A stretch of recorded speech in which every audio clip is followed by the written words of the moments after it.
Well, hey there, Cecelia here. And in today's video, I'm talking to my failures out there. The people who feel like they keep trying and trying and trying and trying and trying and trying, and nothing seems to work. I'm talking to the people who feel like, you know what, there's already a million and one people doing what I do. Why is anybody going to be interested in me? I'm talking to the people who just can't seem to find their foothold in this digital marketing online space using social media to build their brand and their business online. So if any of that sounds like you, then stay tuned. This video is going to raise your spirits and push you to keep going. You know what push stands for, right? Persist until something happens. Because I don't want you to give up. Giving up is not an option, just like failure is a what is it? Predisposition to success. Sorry, I couldn't figure out the word in my head. Failure is a predisposition to success. It's like Thomas Edison said, he didn't fail 100 times. He just figured out 100 ways the light bulb didn't work. So we got to get your light bulb working. And that's what I want to talk to you about today. For those who don't know me, I am Cecelia Faye Morris, also known as the Digital Marketing Maven, and I teach business owners how to build their brand and their business online using automation, AI, and Facebook. And that includes ChatGPT, by the way, which is my bread and butter nowadays. So let's get into it, guys. Oh, and wherever you're watching me, give me some likes, some love, drop a comment. If it's YouTube, subscribe and click that bell so that way you know whenever I post a new video. So let's talk about some of the biggest failures in the world. So before I get into that, though, I want to tell you a story because I love, love, love, love, love, love, love. Did I say I love the History Channel? And one of my favorite shows on the History Channel, it's a whole series of shows, is The Food That Built America. And my second favorite is The Brands That Built America. These are all people who literally came from nothing and turned it into something. And I want to tell you about all of them briefly here in a minute, but I want to share a very, very inspiring story about someone who carved their own niche in a space that they knew absolutely nothing about. So we've all heard of Wendy's, right? Unless you've been living under a rock or in a cave for the last 50 years, you know Wendy's. Wendy's is the third largest burger chain in the world. But do you happen to know how Wendy's came to be? Well, Wendy's came about because Dave Thomas was an executive for KFC. Dave Thomas was the originator of branding KFC with the red and white bucket. It was his idea to have the bucket, and he was a super powerful executive within KFC. But Dave had a bigger vision than just chicken, right? Dave not only had shares of KFC as an executive, but he also had shares in the companies that provided the equipment to the KFC restaurant. Well, one day the exec called Dave into a room and said that he was double dipping. He can't be the executive at KFC and have shares, like large shares in the companies that supply KFC equipment. So if you wanted to continue to work as an executive at KFC, he had to give up his shares of KFC if he wanted to keep his shares of the companies that provided the equipment. So that's what he did. He gave up his KFC shares, but he should have talked to an attorney first because they lied.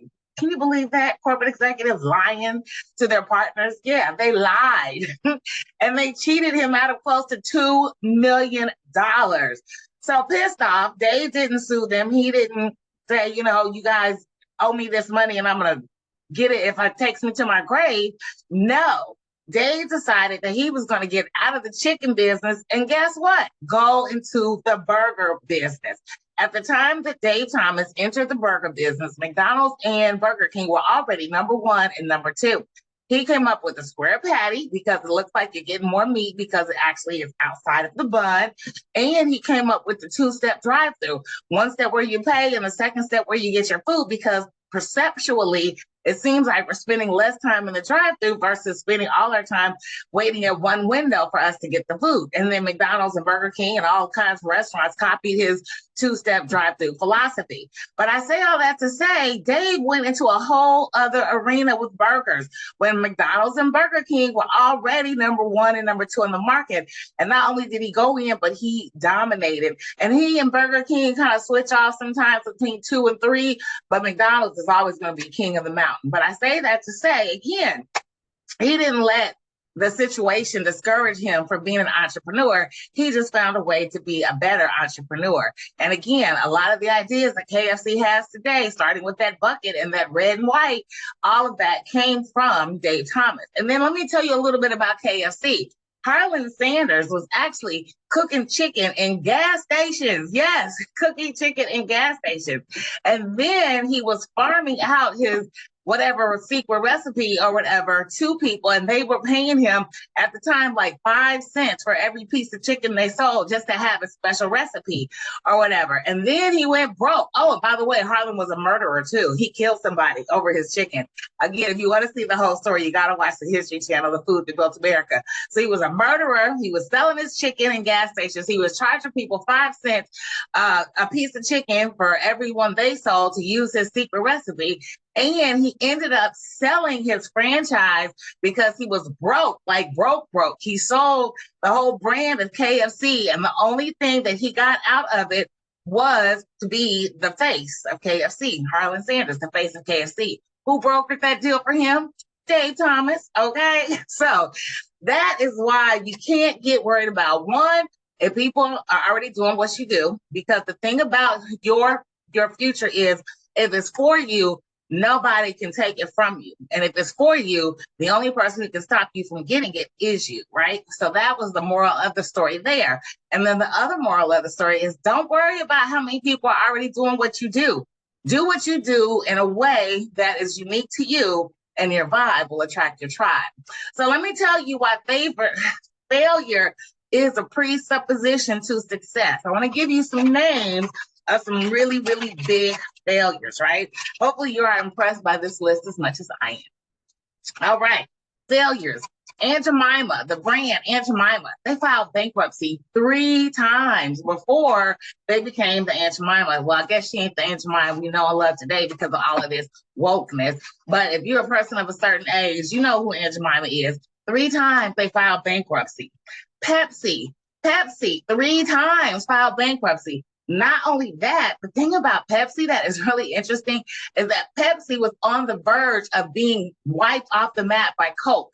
And what Pepsi did was they got a large benefactor to believe in them and throw some money their way. And now Pepsi and Coke go head to head every single year. Remember the Pepsi challenge? I was a part of that, and I'm a Pepsi fan. Coke is okay, but Pepsi is my brand. But Pepsi almost became non-existent because Coke had bigger and deeper pockets. But they found someone who believed in them, and now Pepsi is the powerhouse it is today. And Coke and Pepsi are not just pop anymore. If you look up Coke and Pepsi, they've got tons and tons of brands that fall under the Coke and Pepsi umbrella. Diversification is the key. But Pepsi filed bankruptcy 3 times before they got it right. And then here's another big one. Henry Ford. Now, we all look at him as the powerhouse who brought the automobile to the American people. Remember, his story was ask them whatever color they want, give them black. That was his thing. He invented the assembly line. He was the pioneer of so many things in the industrial age. But before that, he filed bankruptcy 5 times. 5 times before he figured out what he was going to do. And then once he did, he also diversified as well. And then there's Chrysler. Now, I don't know the story about Chrysler and bankruptcy, but what I will tell you about Chrysler is back in the day, Chrysler was its own brand, and General Motors was their own brand. Well, then General Motors wanted to get the big names up under the GM umbrella, right? So they called a meeting of all the big names in the day back then. So GM was like Ford, Chrysler, I can't think of all of them, but nonetheless, the guy who had Chrysler was like, I ain't going to that meeting.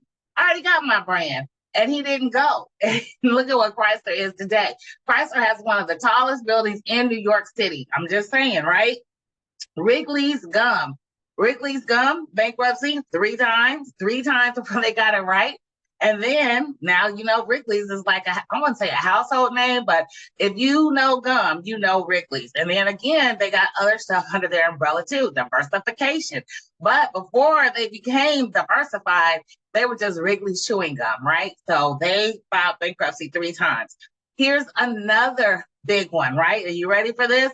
Walt Disney.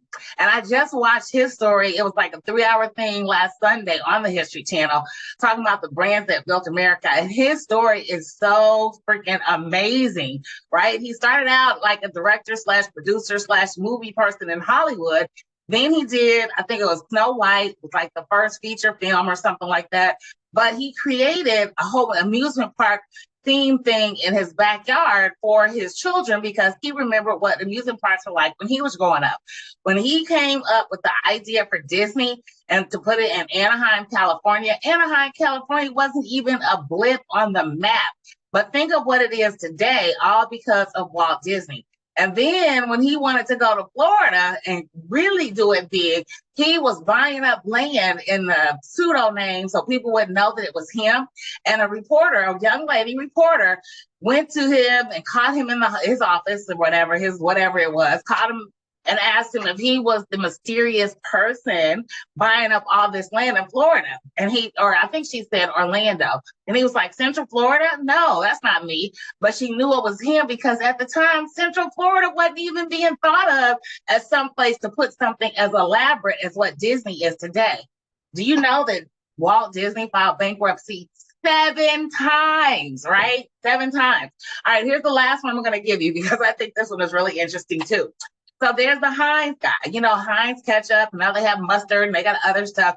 But Heinz started off as ketchup. So back in the day when Heinz was coming up with their ketchup, the Food and Drug Administration did not exist. People were putting all kinds of food coloring and weird stuff in their products or whatever just so they could get it to sell. But the other thing that people were doing is they weren't putting their product in glass jars so people could see what was actually going on.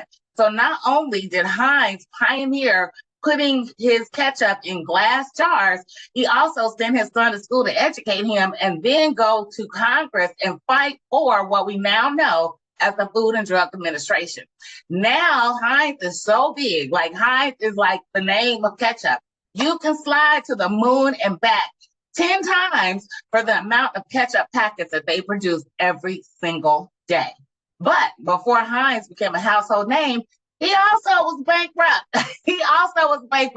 And in the time when Heinz was going bankrupt, those days, they would actually put you in jail. Nowadays, if you don't pay your bills, they'll, put it on your credit report. Or if they're a big name, maybe they'll sue you. But if you ain't got it, you just ain't got it, right? Back then, if you didn't pay your bills and you went bankrupt, they would actually put you in jail. He actually ran out of the house. He ran out the back door because the police were at the front door. All of this was going on, but he still became Heinz ketchup, and it's the brand that we know and love today. But all of those people failed. And if they gave up, guess what? None of this would matter in this video. But because they didn't give up, Disney is a worldwide name. They were the first ones to come up with the family cruise idea, by the way. Dave Thomas and Wendy's, Aunt Jemima, Pepsi, Henry Ford, Wrigley's, and last but not least, Quaker Oats. They too filed bankruptcy before they became the household name that they are today. So whatever you're feeling right now about your business, if you feel like you just can't get a break, if you feel like nobody's picking up what you're putting down, if you feel like you just don't know what to do, or maybe you don't know how to package what it is that you do in a way that's attractive to your ideal client, well, I have got news for you. Click somewhere around this video and join me and 3 of my amazing friends for our VIP Ask Me Anything digital and network marketing. We are all powerhouses in our digital space, and we want to share our knowledge with you. So if you've got some burning questions that you want to get answered about digital marketing, social media marketing, video marketing, AI, ChatGPT, maybe making some fancy images using Midjourney, getting on video and just showing the world the expertise that you have bottled up inside, then you want to attend our VIP Ask Me Anything Digital and Network Marketing Day.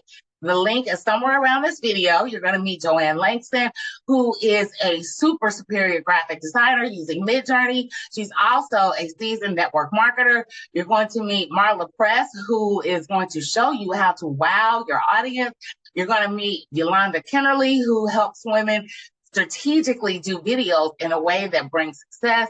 And last and certainly not least, you're going to have me, the digital marketing maven, where I'm going to share my secrets to helping me become #successfully unemployed for over 6 years. So that's it, my friends. I hope you found a little bit of encouragement from today's video. Remember, failure is not an option. It is a necessity if you want to grow and take your business to the next level. Actually, failure is a rite of passage. So that's today's video. If you got some value, give me some likes, some love, drop a comment. And if it's YouTube, make sure you subscribe and click that bell so you get notified whenever I share something new. And don't forget, we've got our VIP Ask Me Anything Day. Click the link in the comments to get signed up. Bye for now.